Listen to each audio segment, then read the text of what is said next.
franchement il faut ñu sanctionner. d'accord effectivement maa ngi nuyu bu baax Hadj Malick di ko siyaar bu baax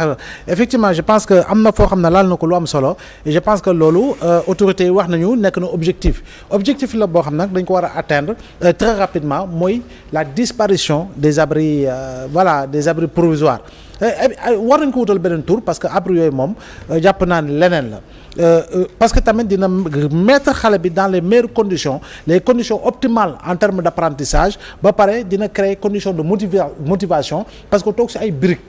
laa wax toog ci ay briques wala toog ci ay branches bëgg ko jàngale enseignant bi nekk ci benn effectivement mu war def ma tiital 100 élèves dans une classe. Ouais, non si c'est à Dakar. non mais si. J'espère. Mais dans Dakar demal kii. non plus de 100 élèves. xale moom fu mu non defee plus de 100 élèves. tu vois des classes avec 130 140 élèves. am na fi dans notre école on n'avait pas voilà ça. table ay tablement c'est à 3 par moment am na ci. donc loolu je pense que booy xool yenn reportage sax daa ko ci gis donc je pense que lu ñu war a. mais wax ko ne dans les abris. moom muy wax tablement mais demal dans les abris là nga gis ay xale yu toog ci bidon huile yu jeex yu 20 litres yooyu mais yooyu la ñuy wut yu bëri ñu toog donc ils ont ak ay briques comme il dit boobu moo gën metti non donc loolu moom war nañ ci kii maintenant il y a eu un effort qui a été fait en termes de recrutement je me suis enseignant donte dañuy wax ni ba tey doyul parce que quand même booy jël fonction publique yi moins de 200 000 fonctionnaires avant on disait 97 000 à peu près enseignants aujourd'hui on est à peu près à 102 000 suñ si yokkee suñ defee lu 1000 yi nga xam ne recruter nañ leen donc je pense que système éducatif sénégalais moom war nañ ko repenser war nañ ko repenser pour aller si ay réformes yu am solo te jàpp naa ne réformes yu am solo yi dina alléger le système éducatif par rapport à sa lourdeur dina alléger enseignant bi ak lam say consacrer comme énergie waaye itam dina gën a soulager xale bi jàng par rapport ak pression ak stress permanent bi nga xam ne da koy dundee parce que quotidiennement xat yi nga ñëw 8 heures 10 heures une matière une autre matière dans la journée tu peux te taper 3-5 matières yoo xam ne dafay wute mais Abdoulaye moo yokkale ci leen xale yi def BFM lu tax ñuy mujjee tëj loolu est-ce que ñoom it système réforme moo waroon nañ ko boole ci ci assises de l'éducation xale yi def BFM yi ñoom ñu bokk ci après le CFE ñoom ñu def examen parce que da nga leen di yërëm déjà dañuy sonn bac bi day jàll ñoom soo continuer def examen alors que ñoom ñu nekk au collège bon xam nga da ngeen j'espère que da ngeen ko boole ci rafet je laisse terminer waaw mais je pense que loolu tam oui je pense que loolu tam c'est je pense que lu ñu war a xalaataat la parce que man je me suis toujours posé la question pourquoi BFM toujours mooy mujjee quoi enseignant mi ngi fi toog xëy na dina ko mën a leeral mais non loolu ça dépend. BFM am na leneen ñun lu ñu ci xalaat. peut-être après. voilà donc mais BFM bi comme ni ñu koy waxee itamit jàpp naa ni war nañ ko xoolaat war nañ ko tëggaat quoi. BFM bi war nañ ko tëggaat. bien sûr mais war nañ ci andi ay réformes yu am solo. bac bi ci boppam war nañ ko tëggaat war nañ ci def ay réformes yu am solo parce que le bac. depuis la fin du premier ni ñu koy waxee ni ñu ko doon woowee sax premier tour deuxième tour boo amee premier tour après def deuxième tour depuis réforme pratiquement c'est le même type de bac lañuy def fii au Sénégal le même type de bac changé wul c'est-à-dire que boo ñëwee lu ngay ubbee xam nañ ko boo defee épreuve physique après philosophie mooy ubbi baal bi après tu fais les autres matières c'est le même type de bac que l'on pratique depuis lors léegi da ngay gis y a moins d'élèves yoo xam ne dañuy dem dans les séries scientifiques pourquoi parce que c'est la peur de l'échec da ngay jàpp ni L1 L2 il y a plus de chance pour mën a dem am bac parce que këru si histoire géographie si nangam mën nga si dal te boo si dalee moom taarikal la tu vois mën nga si am note bu baax et puis tu passes le bac donc je pense que pour réformer pour avoir beaucoup plus de scientifiques parce que aujourd'hui les nouveaux métiers ça touche les hydrocarbures c'est le pétrole c'est le gaz c'est véritablement les mines et cetera te loolu série scientifique soxla nañ ko si ba pare réforme boobu nuñ koy enclencher itam dafa war a laal li nga xam ne mooy les facultés scientifiques même war nañ ko toftal ci réforme bi ba nga xam ne y a une forte imbrication par rapport ak fa ngay tàmbale ci BFM fa ngay jeexale ca bac fa ngay duggee fi nga xam ne moo di faculté scientifique bi par rapport ak li nga xam ne moom la ñu soxla ci jamono parce que gis nga jamono ji ñiy def ay chimie yooyu xam nga di fàttali ko carbone 14 tu vois lu bari soppeeku na lu bari changé na lu bari évolué na donc yaa ngi mettre l'accent sur le contenu des programmes oui sur le contenu maanaam les curricula il faut quand même que l'on puisse discuter sur les curricula d'accord ok en fait man li ma jàpp rek ci li nga wax mooy d'abord pour le BFM je précise que périodicité bi muy wax moom il faut ngeen am benn information comme quoi professeurs yi en fait le même corps professoral ñoom ñooy corriger BFM corriger bac. Donc c'est d'abord une question de planification. maanaam bu dee ñoom ñooy def activités yi def yële. il faut ñu am bu ñuy njëkk a def. ak boo xam ne moom moo siy topp. maintenant aussi le bac il faut que les gens comprennent que c'est un examen non seulement universel. mais tamit dafa am ay critères internationaux yu muy obéir par exemple tey soo xoolee bac bi. dafa am période boo nga xam ne nii pour les inscriptions au niveau des universités à l'étranger ak yooyu périodicité yooyu dañ ko war a respecter parce que tey bu ma la waxee ay campus France par exemple clôturé nañ keroog yooyu yëpp te BFM bi commencé gul mais kon xam nga yooyu c'est des contraintes yu nga xam ne c'est au niveau international kenn mënu ko bañ a kii surtout que dafa am xale yu war a soxla seen note à temps pour dem jàngi à l'étranger loolu moo tax ñu koy def période boobu noonu avant le BFM ensuite l'autre réponse c'est la planification da ngay gis professeur bu dem corriger bac daw ñëw dem corriger ji BFM alors donc ce personnel là qu'on utilise mu war a def les deux activités il faut ñu planifier mu xam ne day daw def 10 jours fii su ñëwee am na 13 jours yu koy xaar pour le BFM wala le contraire donc loolu c'est une question de planification et pour moi amul impact trop sur les performances parce que pour dire vrai gis nga année scolaire bi réellement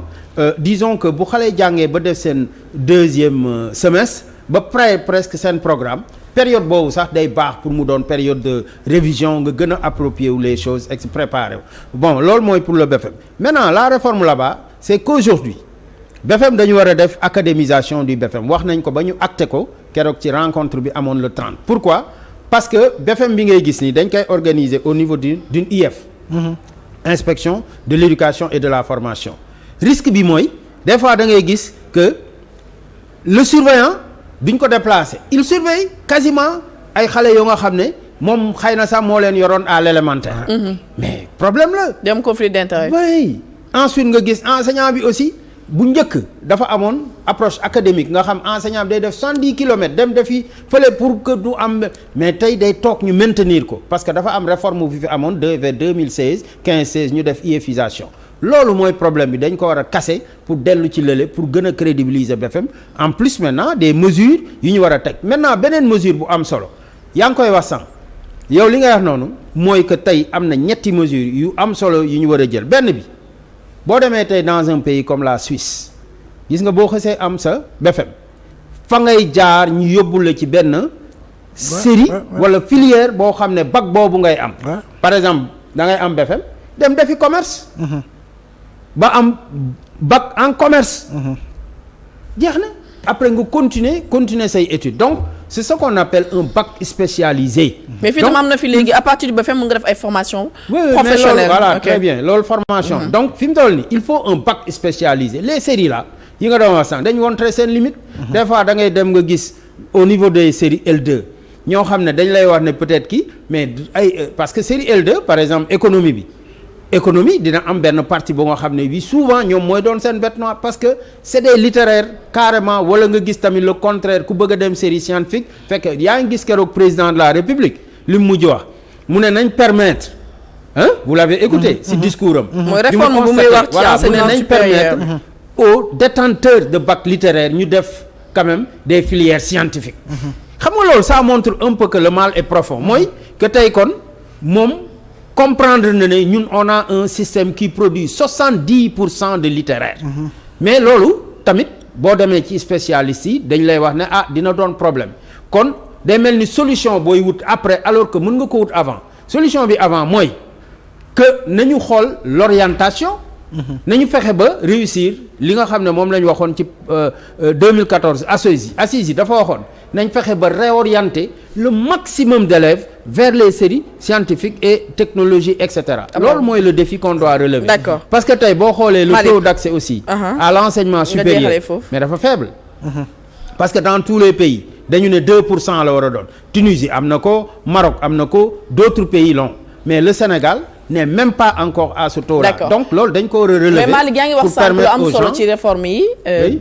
président de la République wax na ko ba mu demee fële ne ca Diamniadio ca conseil ba mu wax ne il faut que ñu def benn réforme ci enseignement supérieur. Oui. mais surtout il faut qu'on revoie la manière de faire le bac le bac bu nekk diplôme boo xam dafa nekk à cheval entre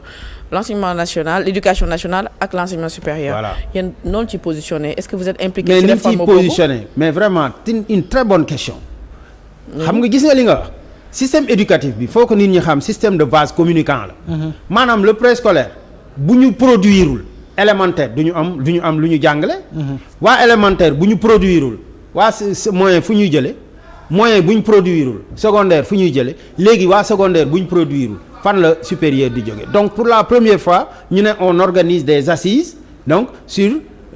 l'enseignement supérieur en excluant ñu dàq maintenant amul benn syndicat moyen secondaire bu fa nekk waa supérieur ñoo toog ne ñoom dañuy xool la refonte du système mënta nekk parce que comprendre wuñ ne système bi benn système éducatif la avec des segments donc tey bu ñu bëggee def réforme lu demee ni bac mais baccalauréat bi ngay wax nii baccalauréat examen la bu nit ñi war a bàyyi xel parce que enseignement supérieur moo koy organiser mais kan moo koy def ay élèves wu terminal lycée waaw donc su élèves yooyu ñëwul bac bi du am ça veut dire que donc c'est un examen bu nga xam ne nii ay ministères ñoo ko seq kon lépp lu jëm ci réforme bac évidemment que ay ministères ñoo war a toog ku nekk dugal ci sa loxo te nu ñu amee fële ñoom enseignement sur la responsabilité d'organiser mais l'expertise de ce diplôme là lépp fii lay jóge parce que je vous dis même que même les propositions de sujet ak lépp fii lay jóge éducation nationale des professeurs émérites yoo xam ne office du bac day liggéey ak ñoom ñuy def production proposition de sujet di def tout le travail donc tey loolu moom c'est une faille dans ces assises là qu'ils doivent corriger rapidement c'est pourquoi. lu tax nga ne faille la en plus yéen impliqué nañ leen. mënuñu leen bañ dama ne la kay jotuñu benn invitation amul benn syndicat bu fa teg tànkam te loolu mënut a nekk mënoo war réforme d'un diplôme comme le baccalauréat c'est un diplôme en vérité même mais organisé par l'enseignant mais c'est un diplôme que de l'éducation nationale après ñu ne dañuy def réforme sur kii invité loolu faille la c'est une faille majeure donc erreur la dans la démarche parce que mënul nekk système bi benn la même waa préscolaire sax dañu amoon lu ñu ñëw toog foofu pour wax donc pour dire un peu la nature de ce diplôme là et je pense que ñoom fi mu toll nii moo taxoon à l'époque man j'avais fait une proposition quand le président à l'époque avait dit que dañu war a def les assises de l'enseignement supérieur moi j'avais dit que comme ni ñu defee les assises de la justice ñu def les assises du transport mais war nañu xalaat aussi dem vers les assises quand même du système éducatif avec tous les segments ñu toog ñu waxtaane ko parce que contre-performance yi mu ngi nii